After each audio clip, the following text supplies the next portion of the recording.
সারা দেশের মতো কুড়িগ্রামের ভুরুঙ্গামারীতেও শুরু হয়েছে 2025 সালের এইচএসসি ও আলিম পরীক্ষা।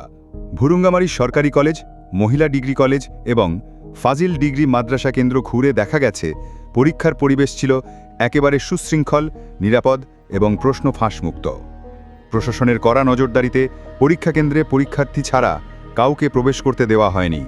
অভিভাবকরাও ছিলেন বাইরে, এমনকি সিট খোঁজার কারণেও কেউ কেন্দ্রে ঢুকতে পারেননি। সকালেই ভুরুঙ্গামারী সরকারি কলেজ কেন্দ্রে পরিদর্শনে উপস্থিত ছিলেন উপজেলা নির্বাহী কর্মকর্তা।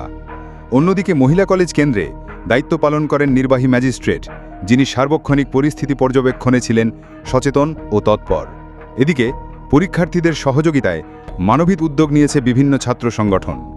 ভুরুঙ্গামারী উপজেলা ছাত্রদল এবং সরকারি কলেজ শাখার উদ্যোগে কেন্দ্র থেকে 200 গজ দূরে স্থাপন করা হয়েছে একটি হেল্প ডেস্ক। সেখান থেকে পরীক্ষার্থীদের মাঝে বিতরণ করা হচ্ছে কলম, স্কেল, খাবার পানি ও ওরাল স্যালাইন।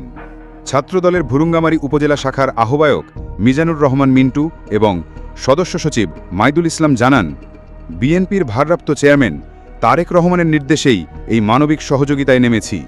আমরা কেন্দ্রে ঢুকছি না, শুধু বাইরে দাঁড়িয়ে সেবা দিচ্ছি যেন কোনো বিশৃঙ্খলা না হয়।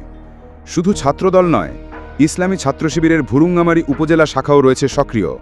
সংগঠনের সভাপতি আরিফুল ইসলাম বলেন, সারা দেশের মতো আমরাও আজ পরীক্ষার্থীদের দোয়া, উপহার ও ভালোবাসা দিয়ে উৎসাহ জানাচ্ছি। শিক্ষার্থীরাই জাতির ভবিষ্যৎ, তাদের পাশে থাকাই আমাদের দায়িত্ব।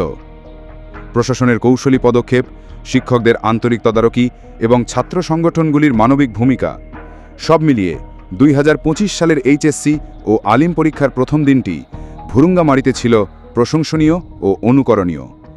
ভুরুঙ্গামারী টিভি, ভুরুঙ্গামারী, কুড়িগ্রাম।